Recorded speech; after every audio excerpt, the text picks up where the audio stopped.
environmentally, socially, it's pretty intense right now, probably more so ever in our history. How would you describe the present state of the world, the way things are right now? I cannot give a definitive answer in this respect, because the world is only how it is perceived to be, and different people perceive it differently at different times even. So, I mean, I can give an overview, a very, very general one, and say a little bit like what your words hint a little, that of course there is it is intense in the sense that I feel human beings are moved a little bit away from their central being and self-awareness. I will put that down to the main cause of much of the trouble in the world, no? And of the areas that you mentioned, politically, also socially, environmentally, these are reflections that kind of confirm that we are a little bit somehow a little off center of what is a balanced and intelligent existence, if I can say like that. Yeah. So what are the forces at play here? What was the dynamic that humans seem to be the central figures, at least in this world? What are the forces working on us that are creating this contrast in perspectives of being alive? Yeah. Well, primarily I would put it first that human beings are the expressions of consciousness. We are not the owners or the manipulators or controllers of consciousness. And that is already something quite a profound statement in itself. The human beings are themselves an expression of consciousness. We are not the controllers or possessors of consciousness. So it is consciousness functioning in its aspect of humanity that somehow is all these experiences are coming from this central root or source. I put it like that, but I don't know if many people understand that way of looking. Because you ask the question, you see, what are the forces acting upon us, you know? It can be a complex way of putting, if I can answer another way and just say due to conditioning and very powerful identification of ourselves as merely our body and conditioning and identity, these are the main influential powers that then somehow is working through the human instrument. Who I think I am, and who consequently or subsequently I think you are, and whether I'm attracted to your outlook or your presence or something, or whether I'm somehow feel challenged by you or something like this, will determine the relationship that will arise out of our contact. And this you can multiply, they say 8 billion human beings on the planet at the moment. This is a very complex energetic correspondence, you know. So that's one way of putting it. So if there is a central force and we are the conduits for its expression, what is the challenge for us as individual awareness? We are not entirely individual like that, and I would not put it that, you know, there are forces acting upon us and we are only the conduit, because we are the consciousness itself. We are also that force. You know, it's not that we are so innocent and separate from that force. We are that force, and the more that we discover our true nature, we will find at one point we are not different from the source. But at the moment we consider, we being the source, consider itself to be merely our conditioning, the limitations of conditioning, and the identification with the body, which we take to be what we are. This is already a limitation, you see. And while we somehow live with that very limited perspective, of course, the life will squeeze at some point, because our larger potential is that we are beyond our present way of conceiving ourselves. And we are perceiving what we are conceiving. But the root of our nature is consciousness. And that I myself would feel that the real opportunity of the human story or adventure is to discover its truthful source or origin. And therein lies the answer to all our predicaments, I think. Is the truth, is that contained within our individuality? Our individuality expression of the whole? In other words, yes. The ego, you talk a lot about the ego, of course, because that seems to be the battleground for our awareness. Is that in order to hone our individual contribution to the whole? We have a sense that we can contribute to the whole, but we can contribute to the whole in the way that a wave, the movement of a wave, contributes to the ocean. You see, I mean, we don't have that unique factual autonomy to say, I give the world such and such. I'd rather put it that we are like characters inside a book who seem to, when you're reading the book, seem to have their own minds to determine their own existences. But all their existences, including the cat and the fish and everything, are the product of the one author. I put it more like that. But while we are in the notion of ourselves as free beings with free will, which we cannot confirm that, because there are forces acting independent of our assumed autonomy that makes it impossible for us to exercise or to fulfill our projections. Thereby it instills in us a certain amount of humility. You cannot just say, I have free will to do exactly what I want. Nobody can do that. Nobody has ever been able to do that. But is that the ultimate achievement for a human? What you mean to self-discovery? To self-discovery to the point of actually being a conscious part of the whole, but still an individual. Yes, individuality is fine, and then individuality becomes beautiful. When individuality is functioning under the notion of the ego, it is not beautiful. It can be quite unkind and very arrogant, stupid, violent, destructive. But when individuality is an expression of the totality, it can be beautiful and kind and more all-encompassing, universal in its understanding and its approach to life, wholesome in its perspectives, generous in its understanding and compassion and so on. Yes. So is the ego us, or is it a something acting upon us? Ego is our misunderstanding of our true nature. It is the outcome of the misunderstanding. When the consciousness, which is what we are actually, factually, somehow creates a sort of portrait of itself as a person, it seems like it's done that not deliberately, because we cannot think, well, I created my ego in such a direct way. So it seems as though every single living being receive some amount of conditioning and are influenced by that conditioning somehow. So it's not that there's an ego separate from us. There's no ego separate from us. Without you, the ego is not. And yet you can be without the ego, but the ego cannot be without you. So we must judge at least and discern which is the greater, you see. If you say that we are the ego, that is such a suffocating idea, because the ego is such a limitation, and something is aware of this limitation and can transcend the sense of limitation, you see. Otherwise, what chance do we really have as human beings? So is the ego our structure? Is that the structure that we need to hone? It's the structure of our projections, of our identification. It's our belief. And in a way, we believe it into existence. In fact, it doesn't exist. The ego is only a sort of a mask, a sort of projection, which is never consistent. It's always changing, like an ever-changing self-portrait or something like that. In a way, then, it is also a creator. Is that so? It is a secondary creator.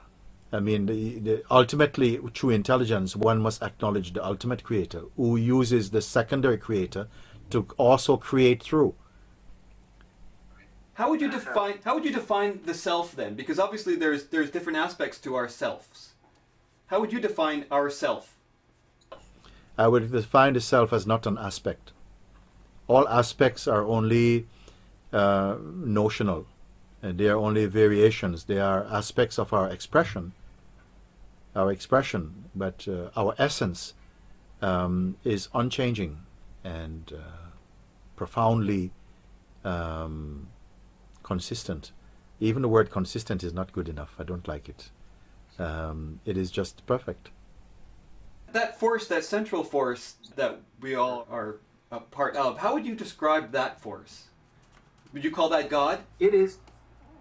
It is. You can call it God. I don't find that an offensive term. It's a beautiful Term.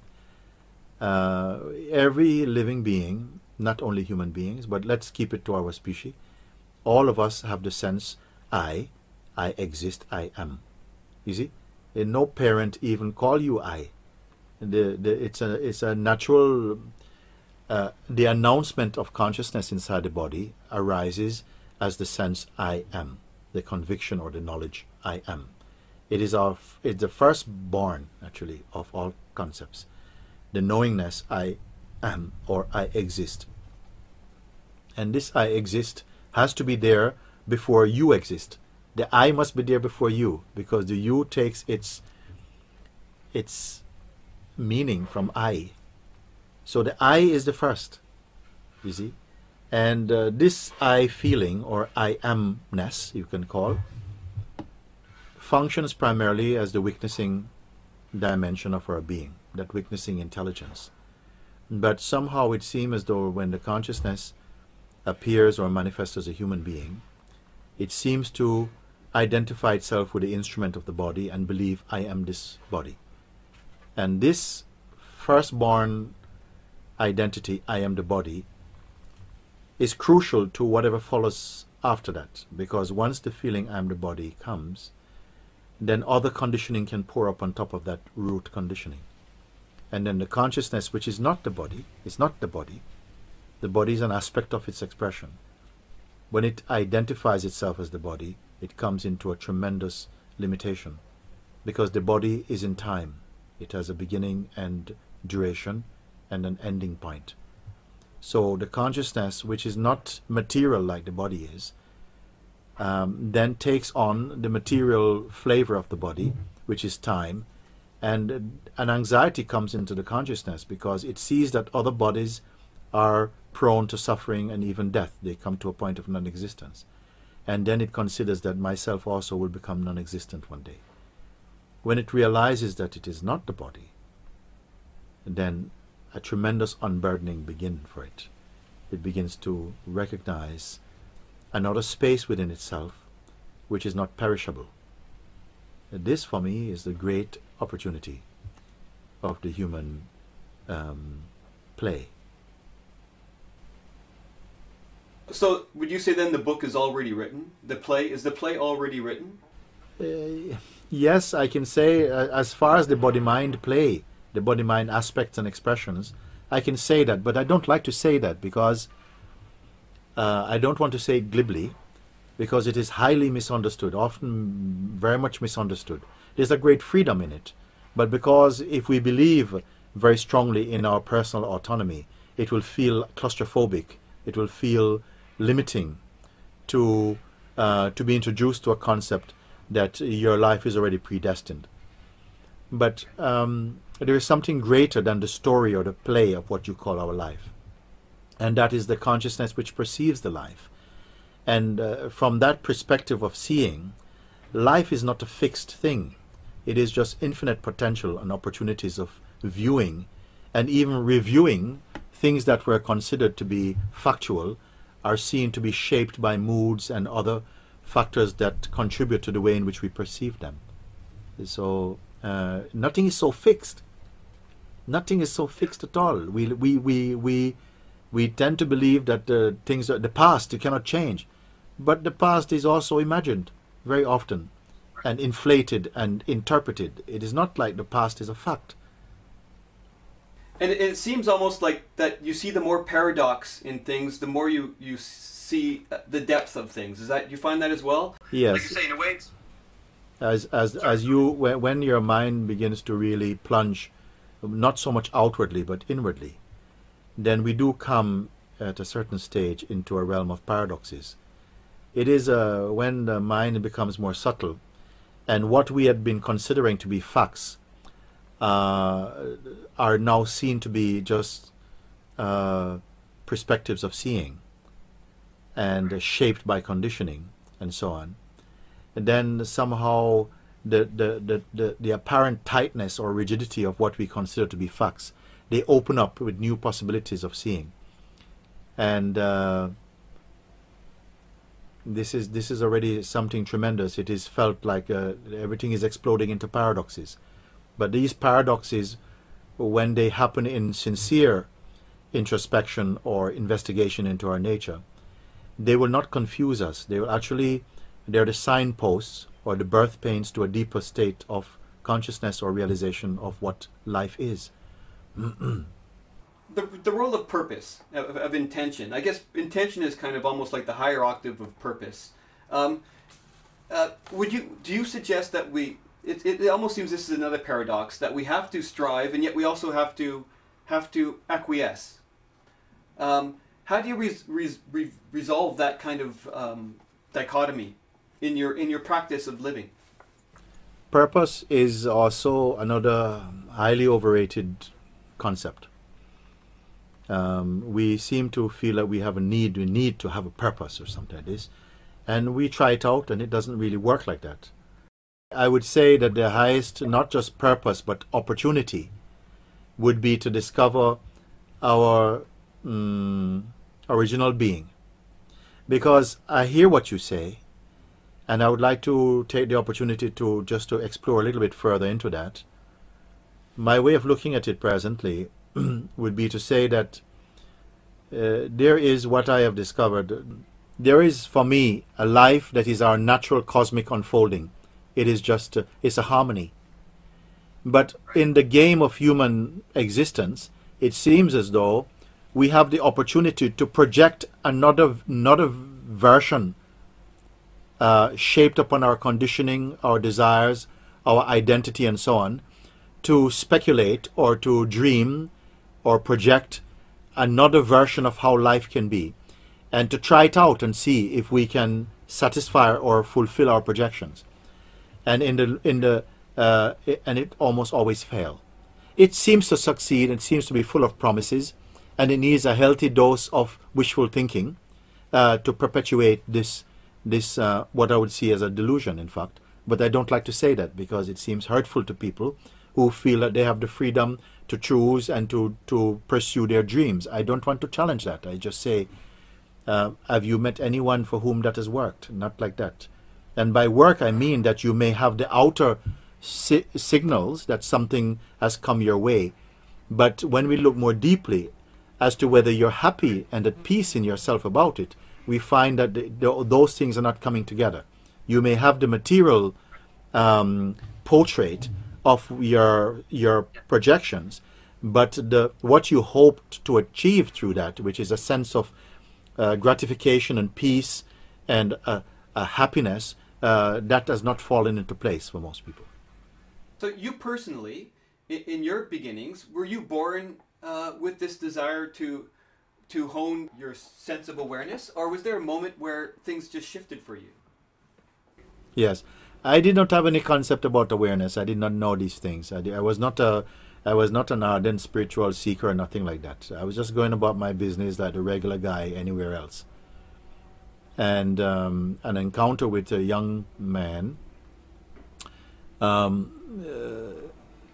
somehow created such a tremendous impact on me, because I met someone and I very much was struck by his humility and presence like this, and he introduced himself as a Christian, and but I found that he was very different from many Christians I'd met until then, because myself I'm brought up in a very Christian environment and background. But he was very open and not seeming to be this sort of there was no arrogance in his way. He didn't appear to be super confident about anything, just calm and quiet. And I found in his presence that I felt very relaxed and opened up and started to ask questions that I had not really been thinking about, but they just sprung to my mind. And I was so pleased by his responses to my questions. I don't remember my questions, by the way, but I was so pleased with our interaction. And that one day after a visit, I asked him, when you pray again, will you pray for me? And he said, sure, but why not now? Now is as good a time as any. And I liked that. I said, yes, okay. And I stood up and he prayed for me. But at the end of his prayer, myself, I found that I was also praying, saying, please help me to find this peace that Michael has found, and to walk in a way of self-discovery or something very simple, no? But that was a big turning point in my life, and I found that it's like some power switch turned up my sensitivity to life and the way that I was perceiving even the things that we see every day, like the sun and the feeling of the textures and the trees and people. It was just I became super sensitive, but in a very beautiful way. And I did not want this feeling to end, and it hasn't ended. A great peace came. You're connecting with him with a different part of your being than your intellect and your ego. Is that the part that you're talking about that needs to become the perceiver? That old me was more a very superficial expression of the life I considered to be true and real. And in the case of all human beings, there's deeper and deeper regions to explore within our own self. And so when such an opportune moment comes, and I would say it was my good fortune somehow that I came to be so open to that. I believe that even my openness was an expression of grace. I cannot claim ownership even of that. But somehow what happened, the person I used to be, it was not real, if I can say. It was just made up. We make up a lot of things about ourselves which is not true, and we believe them to be true until you come into a deeper discovery. Then you realize, oh my gosh, that was so shallow or so naive, like that. But there's nothing disdainful about that. I'm rather much more grateful for how things have turned out. And it's the process. It is of every human, isn't it? Yes, let's say it is a process. What we are is, I would say, timeless, but somehow it seems to paradoxically take time to recognize the timeless. Do you not struggle with internal conflict at all anymore? Do you have moments? Internal conflict. Do you ever have moments of internal conflict? In sincerely answering your question, I don't have any internal conflict like that. I experience sometimes, tiredness or sometimes irritability in certain situations with people or something, but it doesn't last long and it's not routine. It's just momentary, and it doesn't seem to linger or leave any business cards behind or something. It's just something momentary. When you have that moment of internal conflict, there's no conscious effort or conscious practice that diminishes it. It's just a natural flow for you now. It is, sir. Yes. And to get to that point, was there practices that got you to that point? Not so much practices, but more understanding. I met my master, Sri Harilal Poonja ji from in India. I had the opportunity to go there and had the good fortune to meet my own spiritual master. And through his association, his teaching and presence, that was the second profound meeting in my life after the one I mentioned before. And somehow it instilled in me that understanding, which was not merely intellectual, but just it removed a lot of my misconceptions about life and about what I think I am, what I thought I was. And it has been peaceful like that for myself. Can you describe the difference between that person, which is probably the bulk of humanity, the person you were before, that conflicted individual, to the person that you are now? How does that person experience the world differently? Now, and before, the world was much more threatening for me. And I've definitely conceived of myself as one amongst many billions of beings, and just I would say functioning in a very small globe internally. And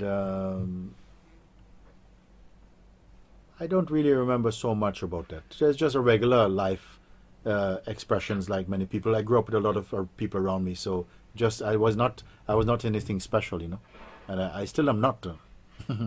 But what is different now is that I don't have those hallucinations. I don't have that kind of projection or need.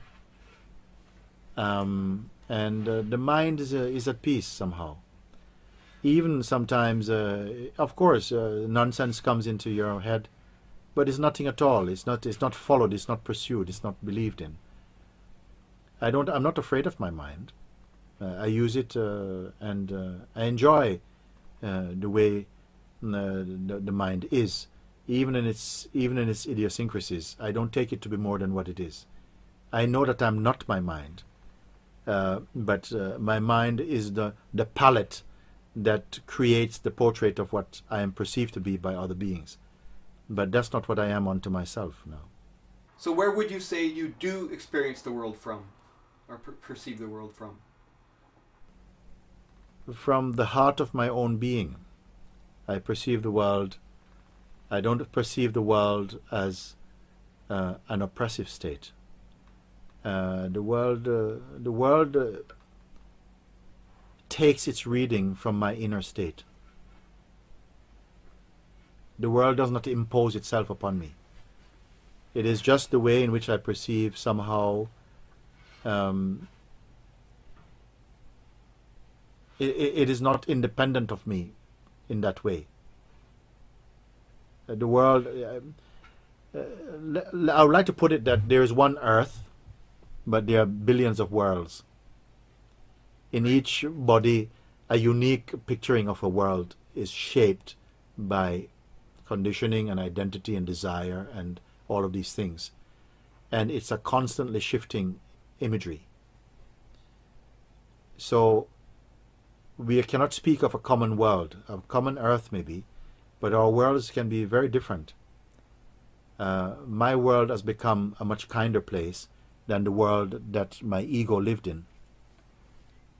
Yeah. So you never have moments of despair, or when you see that there's oil spills killing all these creatures, the world seems to be... You don't struggle with that anymore? I feel pain. I feel pain to see others in pain. And very often I can see the reason why there is pain. And as much as it lies within my hands and my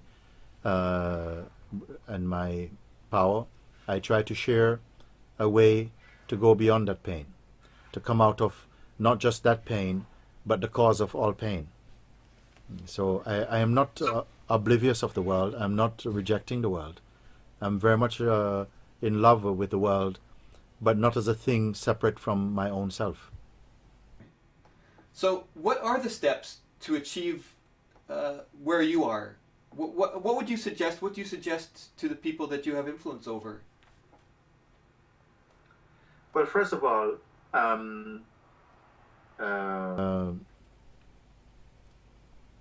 I would say that whatever we think about, whatever we perceive, whatever we conceive, there's no stability in them. It is just a play of transience mostly. And I would challenge anyone to refute that. Whatever you think, everything is just as it appears inside your consciousness, and the relationship you create directly, voluntarily or involuntarily with that. And so that shapes the way in which you perceive the world that you think you see. And so it is important to begin to recognize yourself from the perspective of a witness or an observer of the traffic of life, to begin to observe with some detachment, to begin to look in a calm way, so that you are allowed to see how your mind functions, how your identity functions, and to begin to recognize them as not the essence of what you are, but more the sort of the expressions that arises through conditioning and habits and so on. When we begin to look like this, you see, rather than imagine, I'm not asking people to imagine anything or to visualize anything, but just to take a sober step in beginning to observe they can start in a very simple way, like begin to observe the body, observe the senses, observe the breath, and so on, to train the attention just to do that, because it's a very simple thing, and we're doing it anyway, but I want them to do it consciously. And from the more tangible aspects of our expression or the material world, to begin to observe your thoughts and your feelings, and to see them with a sense of distance or space. And that is enormously satisfying for many people when they practice it. It is not a religion. It's not nothing metaphysical. It's a very simple thing. And as they begin to look like this, to see that the feelings come and go, the thoughts come and go, the intentions come and go, the desires come and go, objects come and go like this. To ask them, is there anything that does not come and go? And allow their consciousness to assimilate that kind of questioning. And it is tremendously rewarding, and a sense of expansiveness come. And I would call that the beginning of the opening up of the consciousness, the beginning to spiritual liberation. Then we continue, you see, we continue like that. And people find it not threatening, but it is so powerful that we begin to see how we have imbibed or absorbed many impressions, and somehow give tremendous importance to things which are not in service to our truth. And in the cool light of seeing, and seeing things as they are, what is illusory begin to lose their power and slip a bit more out of the focus that is that really belongs to our peaceful nature, you see. Would you say that the observer is also an aspect of the ego, or would you say that that is the heart self? I would say that it is a good question, because the ego also is consciousness. But I would only put it that the ego is a limited form of consciousness. And it also has the ability and the capacity to also function as the observer. But the difference with the ego observing and the consciousness observing is that the ego tends to observe with self-interest. It's always looking at what will benefit it, and it always refers to itself, from a very selfish or limited perspective.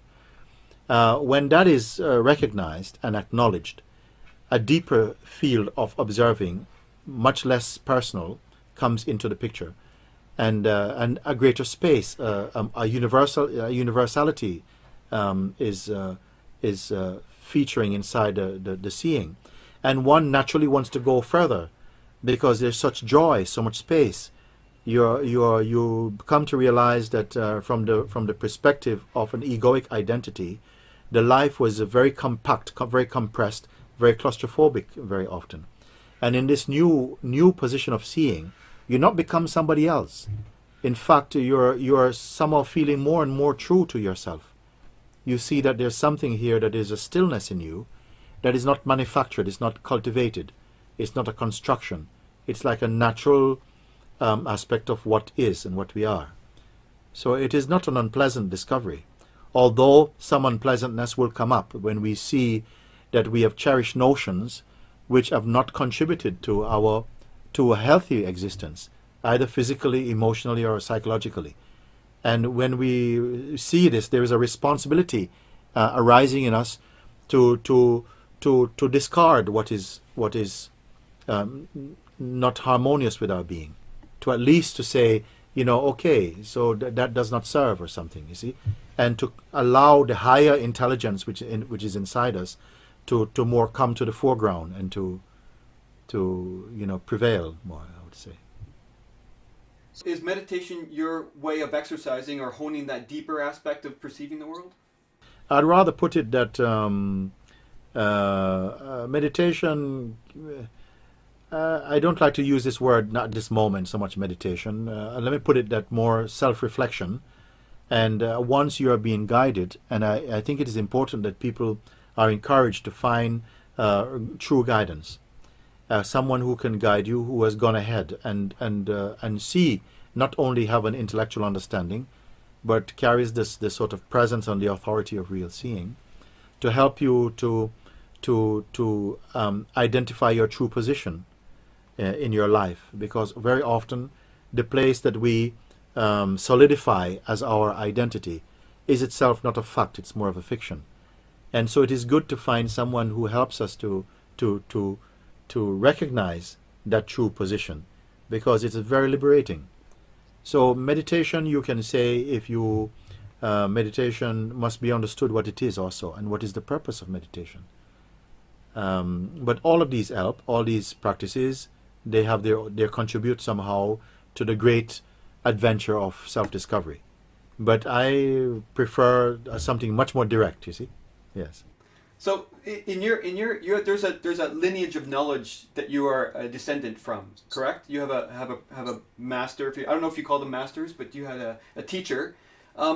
Is there teacher, master, guru, same thing? It's the same word for me. It's the same thing. Yeah. Is there a? But I would rather call him master, no, because master is a master or a guru is different from a teacher.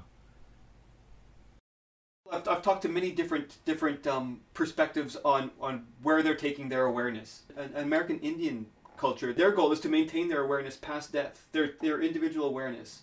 Is that also in your discipline as well? Is that one of those? Is that where you would say that the masters of your discipline not aspire? I would not use the expression of maintaining awareness. Nobody can maintain awareness. I am that awareness itself. I am not apart from that awareness. The awareness is what I am. This discovery has now become very clear for me. So there's no such action. There is no such action that I need to take, such as maintaining awareness. That would not be true. I am that awareness, and knowing myself as that awareness has eradicated all my delusions about myself as the doer of anything. I just am, and in the reality of my amness, you may say, or what isness, I observe that life is functioning quite harmoniously without a me, deliberately trying to change it. And even if I appear to want to change something, then it must be part of the totality. The change must be a part of the totality. In the same way that a wave in the ocean does not have individual autonomy to go where it wants. Each movement of a wave has the total ocean underneath it. This is my understanding now. So what you may call what me or the person, it doesn't have such a powerful significance here anymore. The person is only itself a kind of concept, and that we speak about it, like when you speak about this person, then in that moment this person as a notion comes into play. But other than that, I am not maintaining any idea of myself as a person or as something else. I just have the sense of being. And it is a beautiful and very peaceful state of consciousness. One that I try to guide others who I know are searching for that, and watch them discovering that is great joy also.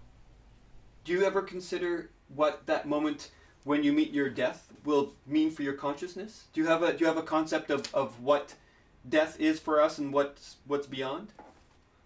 Yes. Well, every night you go to sleep, if you beyond dream into deep sleep, it is not so dissimilar from death. Actually, this is a kind of maybe the metaphor for the death in the waking state, in the living state, because in a way we go into a state. Because what can death mean?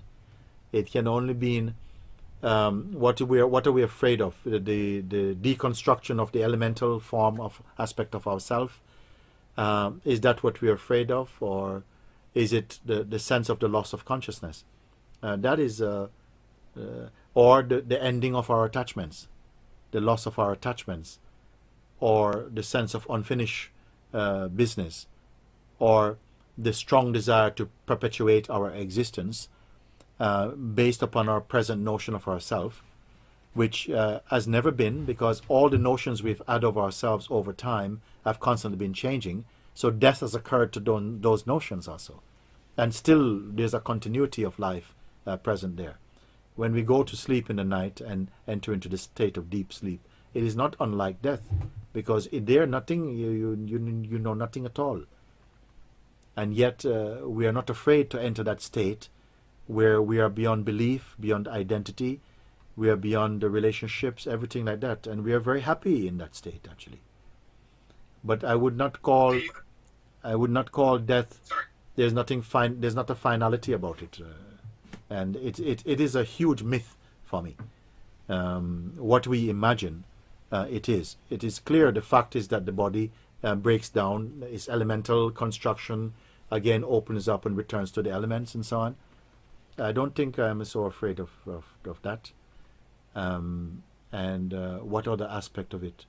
The end of my story in the present notion I have of myself and the relationship that notion has with other notions I have about others. It is something. I am not saying that, oh, I'm welcoming death. I just don't think that much deeply about it in those terms. But I do visit that idea in a very open way. And the best way for me is that I don't. I say many times, I don't have a future, therefore I am supremely happy. I don't have any saved up thing that I want to do in the future of such. Maybe superficially, but not very deeply. And so when you're like that, you're not concerned about death. Also about the past, I have nothing that I'm clinging to that I need to cherish so deeply. So death has a lot to do with time. And time has a lot to do with the mind and projection. And if you're not so much endorsing that or, somehow investing in those concepts of time and future and what I want to do, then the fear of death does not intimidate you. In your dreaming state, do you have a practice of retaining awareness in your deep sleep? Some practices, they never lose that central consciousness. But you see, to retain the consciousness that you're speaking about, they talk about awareness only in its dualistic functioning. If I want to maintain my awareness, it must be that I wish to still maintain contact with something else. So I can say that I'm aware of something. But I'm happy to put that awareness off aside, to just be the awareness, which is not of something or about something.